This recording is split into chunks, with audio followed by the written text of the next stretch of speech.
दोस्तों, ये कहानी उन दिनों की है जब गांव में शौचालय नहीं होते थे।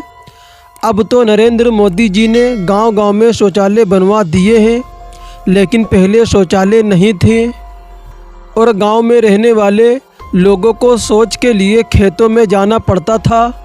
पिंकी रोज़ अपनी माँ के साथ सुबह उठकर शौच के लिए जाती थी। एक रात की बात है, पिंकी की अचानक आँख खुली। पिंकी ने देखा कि माँ बिस्तर पर नहीं है। पिंकी ने समझा कि माँ शौच के लिए जंगल चली गई होगी। फिर पिंकी उठी और खुद भी जंगल की ओर चल पड़ी। उसने सीढ़ियों से उतरते हुए घड़ी में समय देखा तो घड़ी में 5 बज रहे थे। घड़ी को देखते हुए पिंकी कमरे से बाहर निकल गई। पिंकी रास्ते में बड़बड़ाते हुए बोल रही थी, आज माँ मुझे जगाकर नहीं ले गई, लेकिन माँ ज़्यादा दूर नहीं पहुँची होगी, रास्ते में ही मिल जाएगी। ये बात पिंकी अपने मन ही मन में सोच रही थी। जब पिंकी जंगल में उस जगह पहुँची जहाँ वो रोज़ अपनी माँ के साथ जाती थी, तो वहाँ उसे कोई नज़र नहीं आया सिवाय जंगल की खामोशी और डरा देने वाली आवाज़ों के अलावा, जो पास से ही आ रही थी। वैसे तो ये आवाज़ें रोज़ ही आती थीं, लेकिन माँ उससे हमेशा कहती थी, बेटी आवाज़ों से मत डरना और इन शियार को एक ज़ोर से पत्थर फेंक के मारो तो ये शियार भाग जाते हैं। लेकिन दोस्तों, आज पिंकी उन आवाज़ों को सुनकर डर रही थी। डर के मारे पिंकी की सांस रुक रुक कर आ रही थी। पिंकी अब जैसे ही घर जाने के लिए मुड़ी, उसने खेत में थोड़ी दूर किसी को देखा और पिंकी ने देखा कि सफ़ेद कपड़े पहने हुए कोई सामने दिख रहा है। और पिंकी ने सोचा, दिखने से लग रहा था मानो कोई औरत हो। फिर पिंकी ने दूर से ही उस सफ़ेद कपड़े वाली औरत को आवाज़ दी, माँ माँ। लेकिन दोस्तों, उधर से कोई जवाब नहीं आया। पिंकी खेत में थोड़ी दूर और आगे उस औरत की तरफ बढ़ी और फिर आवाज़ दी, माँ माँ। और आप ही हैं क्या वहाँ पे? माँ, मैं आपसे बहुत गुस्सा हूँ, आज आप मुझे अपने साथ लेकर नहीं आई। पिंकी के इतना कहने के बाद भी वहाँ से कोई जवाब नहीं आया। पिंकी को बस उस औरत की चूड़ियों की आवाज़ आ रही थी। वो माँ का आभास उनकी चूड़ियों से कर लेती थी, लेकिन अब जिस चूड़ियों की आवाज़ पिंकी के कानों में जा रही थी, वो उसकी माँ की चूड़ियों की आवाज़ नहीं थी और ना ही उधर से कोई आवाज़ आ रही थी और ना ही वो आवाज़ उसकी चूड़ियों की माँ की चूड़ियों की थी। फिर ये सोचकर पिंकी घर वापस जाने लगी। जैसे ही वो खेत से बाहर निकली, वो साया उसे उसकी तरफ बढ़ता दिखा और ये देख तो जैसे पिंकी की हालत ही ख़राब हो गई। अब वो घर की तरफ भागने लगी। भागते भागते उसने पीछे मुड़कर देखा तो वो साया अब भी उसका पीछा कर रहा था। जैसे तैसे पिंकी अपने आप को संभालते हुए घर पहुंची। माँ ने देखा तो कहा, पिंकी बेटा, ऐसे भागते हुए क्यों आ रही हो? और माँ ने कहा, पिंकी बेटा, क्या बात है बेटा, ऐसे क्यों भाग रही हो? माँ की बात सुनकर तब पिंकी ने हांफते हुए कहा, माँ, वो औरत। माँ बोली, बेटा कौन औरत? और बेटा क्या हुआ है तुझे? आओ बैठो, पहले सांस लो, तब आराम से बताना क्या बात है बेटा। फिर थोड़ी देर सांस लेने के बाद पानी पीकर पिंकी ने माँ को बताया, माँ, आप आज जंगल नहीं गई थी क्या? बेटी की बात सुनकर माँ ने कहा, नहीं बेटा, मैं आज जंगल को नहीं गई थी। और बेटा तुम कहाँ चली गई थी? फिर पिंकी ने जवाब दिया, माँ मैं जंगल सोच करने चली गई थी। फिर माँ ने कहा, बेटा अकेले ही चली गई थी? माँ की बात सुनकर पिंकी ने कहा, नहीं माँ, मैंने सोचा आप आज जल्दी चली गई थी जंगल, इसलिए आपके पीछे पीछे मैं भी चली गई। मुझे नहीं पता था कि आप आज गई ही नहीं, और मैंने घड़ी में भी समय देखा था, 5 बज रहे थे, तो उस समय जाने में मुझे कोई डर नहीं लगा। बेटी की बात सुनकर माँ ने कहा, लेकिन बेटी घड़ी तो कल से शाम से बंद पड़ी है। कल जब 5 बजा था तो घड़ी बंद हो गई थी, तब से बेटा अभी तक तो घड़ी बंद पड़ी है। जैसे ही माँ ने ये बात कही, अब तो पिंकी के पैरों तले ज़मीन निकल गई।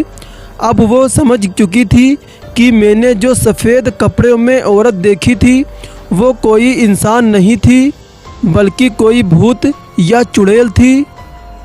पिंकी ये सब बातें सोच रही थी। फिर माँ ने पूछा, पिंकी बेटा क्या हुआ है तुझे? तब पिंकी बोली, नहीं माँ कोई बात नहीं। फिर पिंकी चुपचाप हो गई और माँ से बोली, कोई बात नहीं माँ, बस थोड़ा डर गई थी और कुछ नहीं। आज तक पिंकी उस हादसे को भूल नहीं पाई, और दोस्तों शायद पिंकी ये हादसा कभी भूल भी नहीं पाएगी। तो दोस्तों चलिए चलते हैं दूसरी कहानी की ओर। तो दोस्तों आइए कहानी जानते हैं। कहानी शुरू होती है सन 1911 में इटली से। इटली की एक कंपनी जिसका नाम था जोनेटी, उसने एक ट्रेन का निर्माण किया, और ट्रेन के ट्रायल के लिए कंपनी ने 100 लोगों की लिस्ट बनाई जिन्हें फ्री में कुछ दूरी तक ट्रैवल करवाना था, और उनके खाने पीने की भी व्यवस्था करनी थी।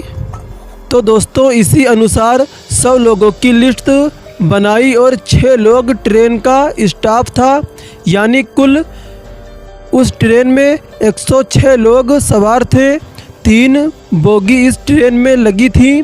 इस ट्रेन में 1911 की टेक्नोलॉजी के हिसाब से आधुनिक टेक्नोलॉजी का उपयोग किया गया था।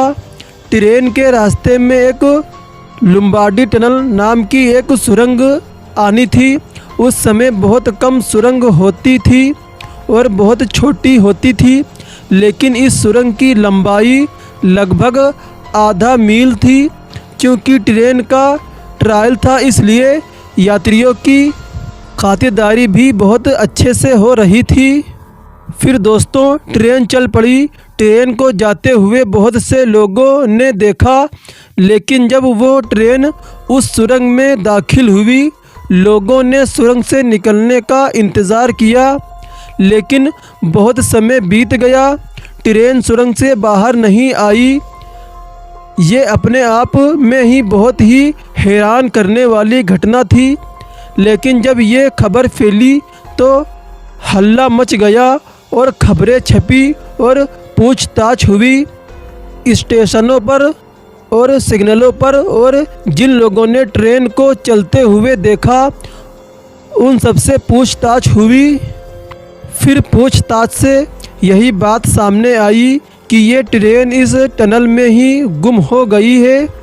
टनल में छानबीन हुई। दोस्तों टनल उसी गुफा का नाम था जिस गुफा में ट्रेन गई थी, और छानबीन के बाद भी कुछ पता नहीं चला। तभी अचानक 2 लोगों ने यह दावा किया कि वो उस ट्रेन में सवार थे और उन्होंने ट्रेन से छलांग लगा थी। उन दोनों ने छलांग लगा दी थी क्योंकि जब ट्रेन सुरंग में दाखिल होने लगी थी तो एक ज़ोर की आवाज़ के साथ सफ़ेद धुआं हुआ, जिससे वो घबरा गए और चलती ट्रेन से कूद गए थे। लेकिन उनकी मानसिक हालत ठीक नहीं थी, जिसके कारण उनकी बातों पर यकीन करना मुश्किल हो गया था। कोई भी उन दोनों का यकीन नहीं कर रहा था। लेकिन जब उनका नाम पैसेंजरों की लिस्ट में पाया गया तो सब हैरान हो गए। कुछ समय बाद एक डॉक्टर ने दावा किया कि उसके पास कुल 104 मानसिक रूप से बीमार लोग आए थे और अटपटी बातें कर रहे थे। लोग ये कड़ियाँ भी जोड़ने लगे कि ये शायद वही लोग हैं जो ट्रेन के साथ गायब हो गए थे, क्योंकि जो 2 लोग मिले थे उन्हें मिलाकर 106 लोग होते हैं और ट्रेन में कुल 106 लोग थे।